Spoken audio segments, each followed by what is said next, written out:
My name is Daniel Fernandez. I am 24 years old. I was born in Margarita, Venezuela. If I were to be an alien, I could just simply, give my hand a wave and the fork would begin to bend. Really messed up. My job consists of making people believe in the impossible in the form of a magician. I was 10 years old in a family vacation in London. There was a crowd maybe of around like 50 people in the streets, and I saw this guy performing, and he was doing magic. I remember it so clearly. He put a red cloth in his hand, and he opened his hand, and the cloth was gone. Now, as a 10-year-old little Venezuelan Margarita kid, I was like just looking at him in this disbelief, and I stopped his show to the point where he literally had to stop performing because I kept yanking on his tail, and I was like, "How'd you do that?" And back then in Spanish, "Cómo hiciste eso?" Like, "How'd you do that, sir, please?"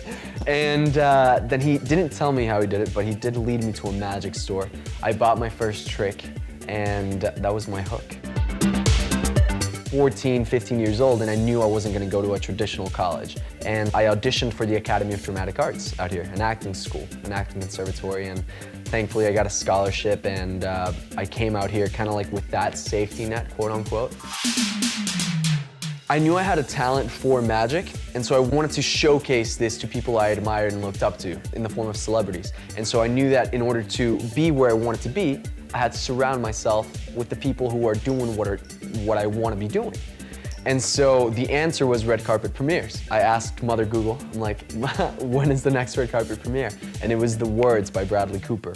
I showed up with a suit and a tie and a deck of cards, no invitation, literally probably 2 weeks after arriving in LA, knew no one in the city. And obviously security stopped me, and I was like, I'm the magician hired to perform here. Yeah. And so before they had time to react, I kind of started showing them magic. They let me through, and the rest was history. No way. Is that your card? It's my card. How do you get there? Anytime that you see me doing magic to pick up a girl in the street or so, I always try to like throw in a deep message behind that. And that's rooted in like the phrase that I say, like, dream big, do bigger. What the hell? That's crazy. I'm done. What the hell? I think the biggest struggle of being a magician is that there is no camaraderie.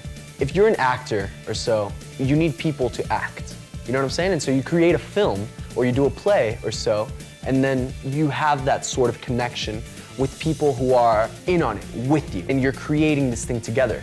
When you're a magician, you are the person that is making that happen, and it's sometimes kind of like a lonesome road, simply because I'm a magician, yes, but I'm also a magic creator, so I'm creating the effects by myself.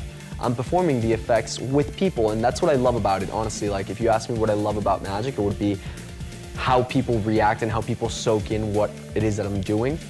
But it can be a very lonesome road. Really enjoyed it. I want my life to be a vehicle for good. I want to leave this world better than how I entered it. And I think if I can do that through magic, I think if I can do that through film, I believe if I can do that through talking with someone, that's it. You know what I'm saying?